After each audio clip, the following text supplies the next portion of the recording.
So, about merge and gradually evolving limited merge. This will be a talk without any nice song and music,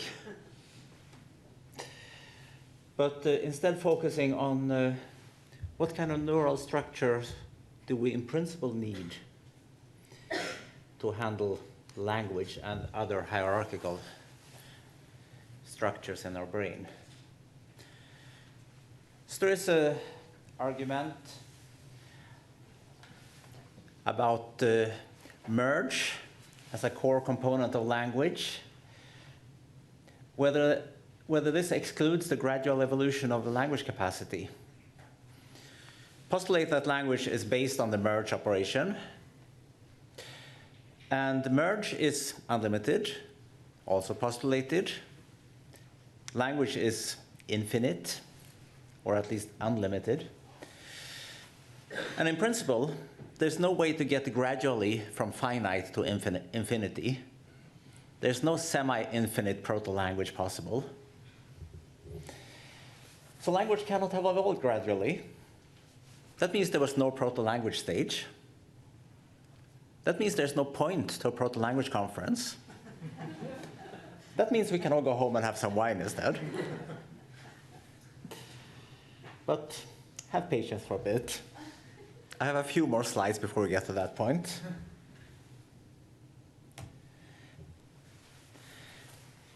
Because language did evolve somehow. Somehow it got from language-less ancestors, however musical inclined, to language in humans. So at least one of the premises above must be wrong. And I will not get into an argument about whether language is actually based on merge today.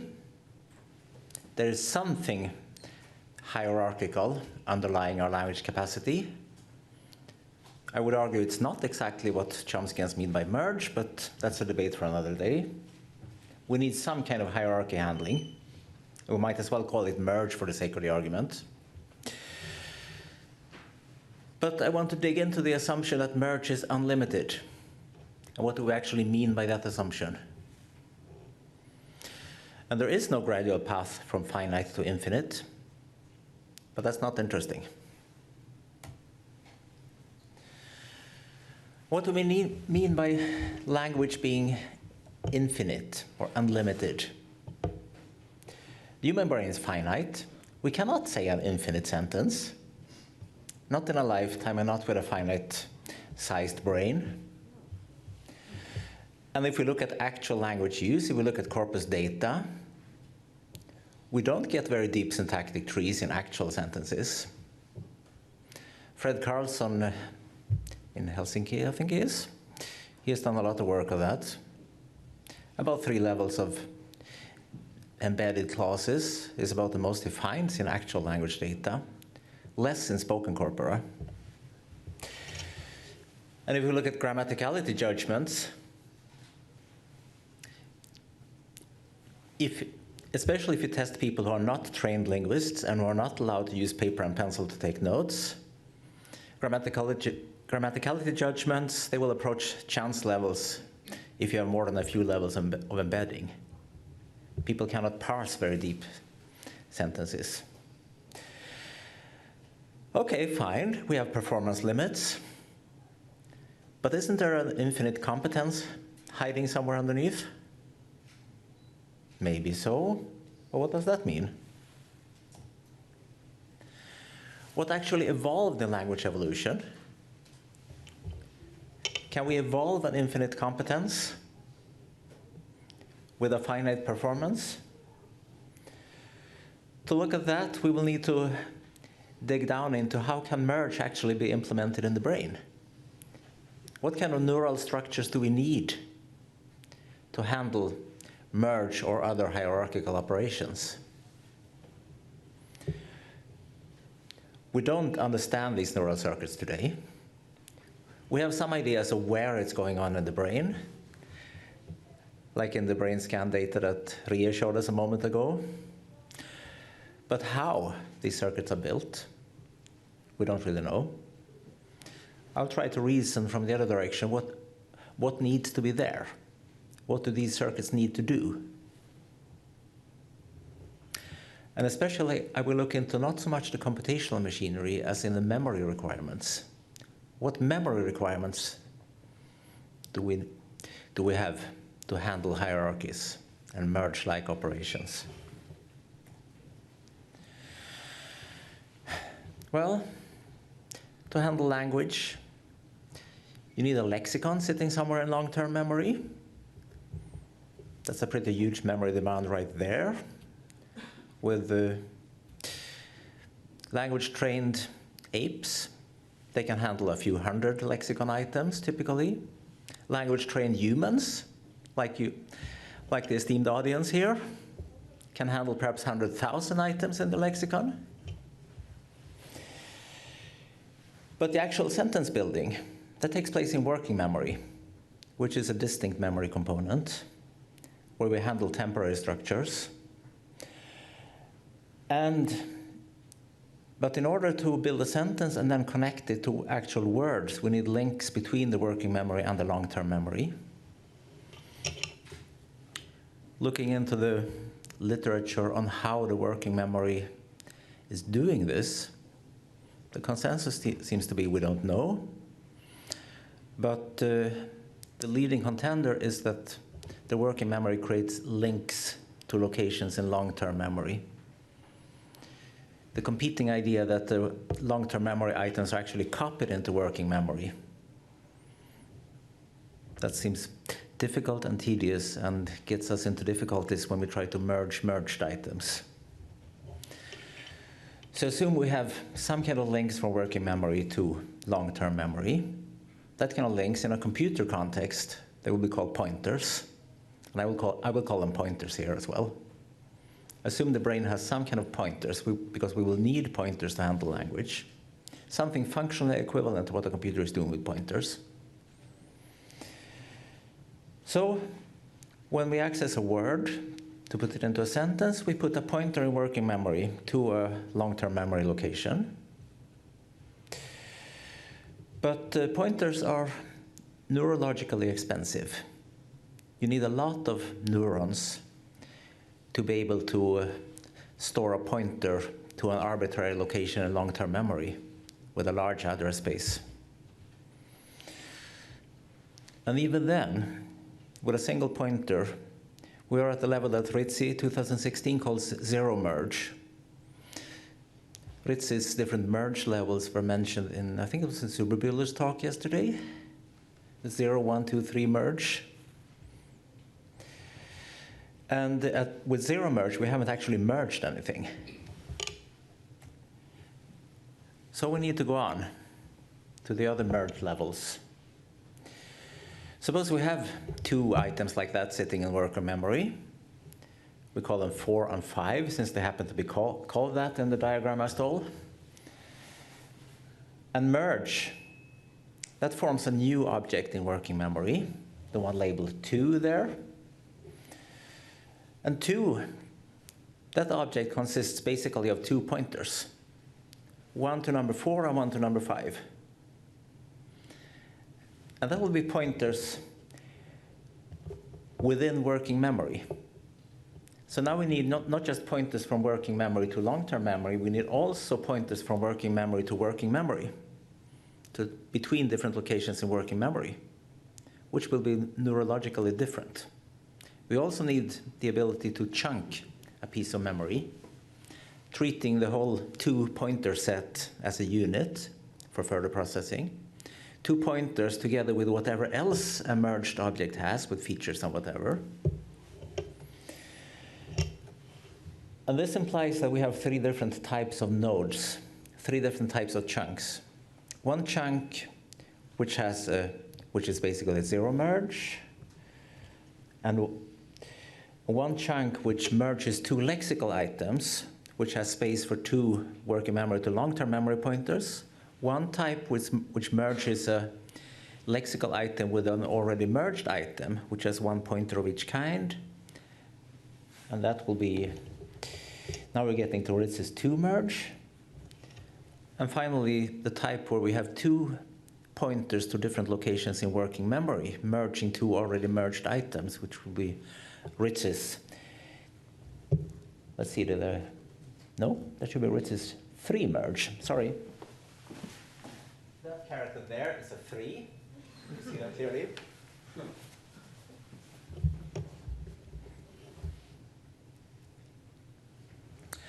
But this is still neurologically expensive. You eat up a lot of neurons very fast doing this. And in a typical minimalist syntax tree, you have lots and lots and lots of levels of merging, lots and lots of nodes. And what's also critical here is that you merge to a very large depth. You can have 10-level trees easily. And that means you need pointers to pointers to pointers to pointers to pointers to finally to a lexical item. And pointers to pointers to pointers is tricky.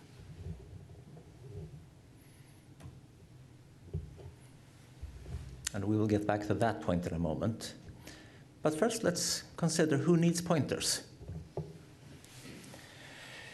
We've heard today earlier about chimpanzees and parrots and gibbons and other animals in earlier sessions doing all kinds of impressive feats. Do they need pointers? I would argue yes. All these critters, they have a working memory of some kind, of some capacity, probably limited, but something. And they have a long-term memory. Otherwise, they couldn't do all the things they're doing. And they need to access long-term memory items in working memory. So they have at least what Ritzy called zero merge. And they have at least working memory to long-term memory pointers. And mammals and birds can do this. Possibly all vertebrates can. I don't know if we have any kind of data on outside mammals and birds.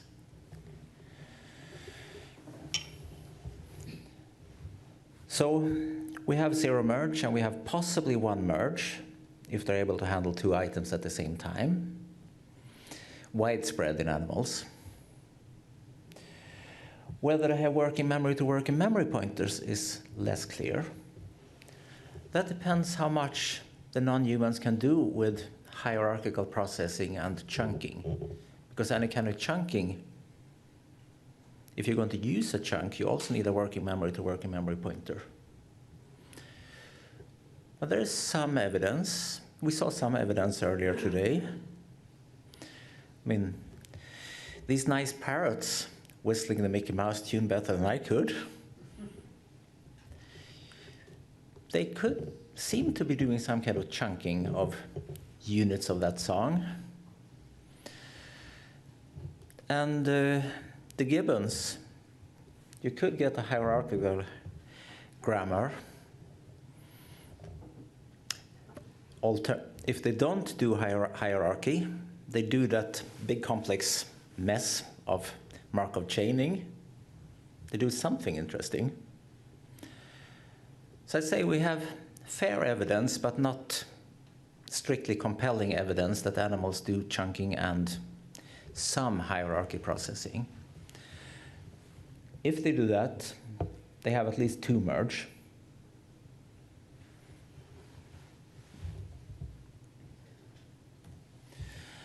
But then we run into the issue of working memory capacity. I've been saying a couple of times that this is expensive.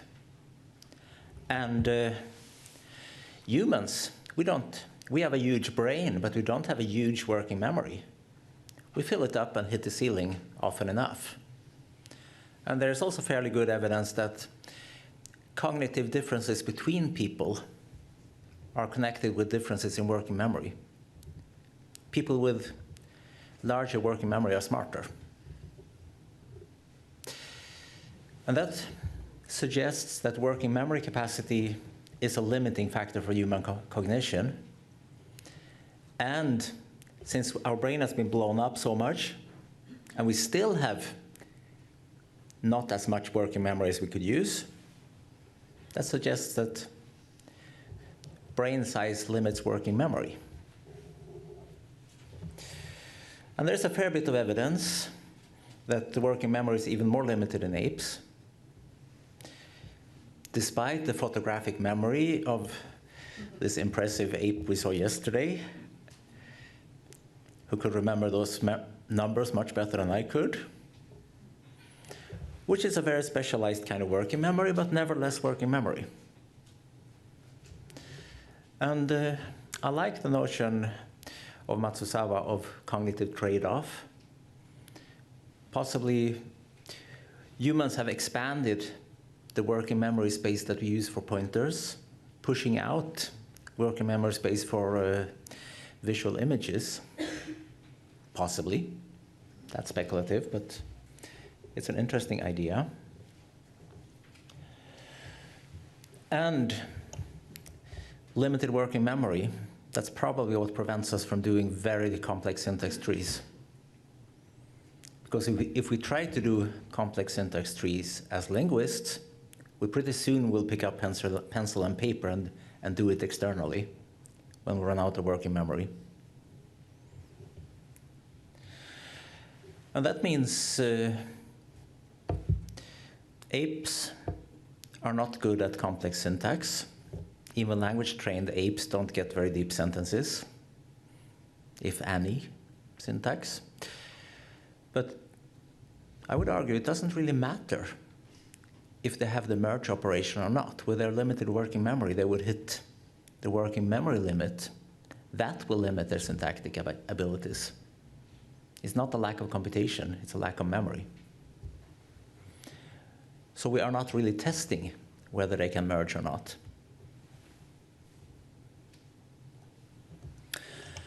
And that brings us to chunking, because that's another important ability that saves on cognitive load, but uses up a few more pointers also. And it's necessary for language. And that's the whole point of merging, that we are able to treat the merged item as a chunk, as one single entity in further processing. And that's also something that's discussed in the memory literature, and unclear whether animals can do it. But we need it for language. And whether animals can do it at all or not is unclear, but it's quite clear that humans do it better.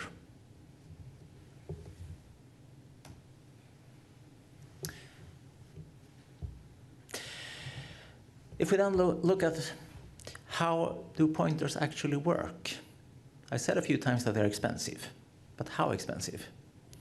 There are a number of different ideas in the literature of how to actually do pointers in a network of neurons. Most of the models are so expensive that they cannot be scaled up to human capacities.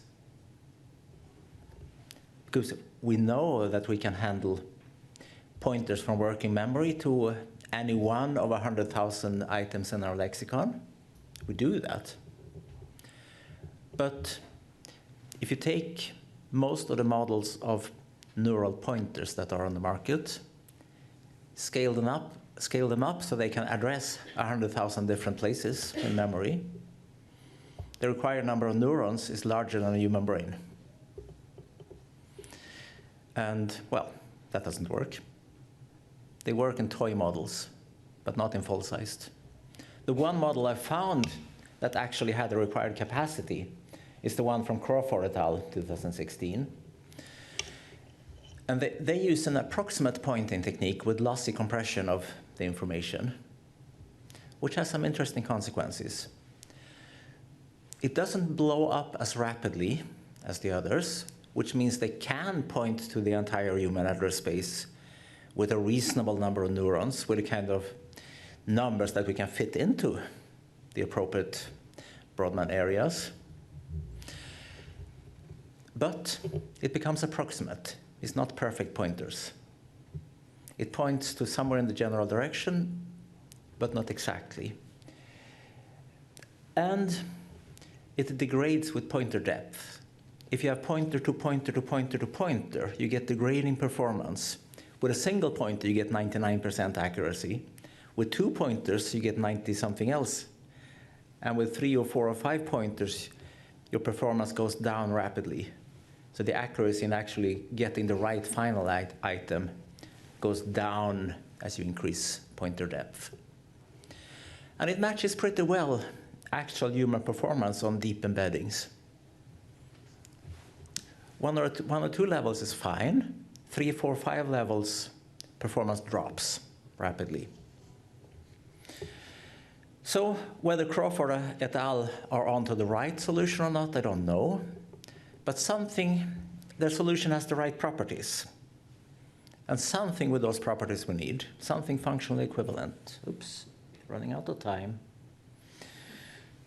So just a simple summary of what evolved with whom. And I said all that already, so I skip it. But we need something merge-like for any kind of hierarchical processing, and we're doing hierarchies. Can I take one more slide?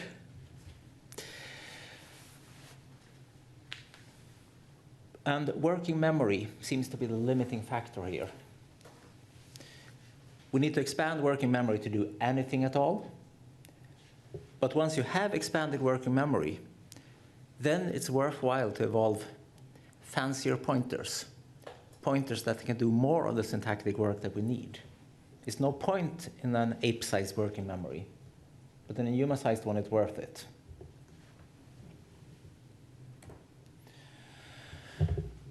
And with a larger working memory, and with working memory to working memory pointers, we have a proto-human who can do some basic proto-syntax with that. Not as deep as we can, and not with all the linguistic machinery that we have attached to the merge operation.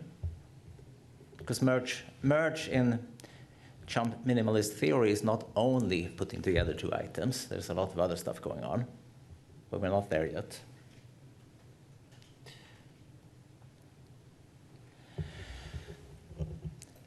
And all of this can be improved gradually.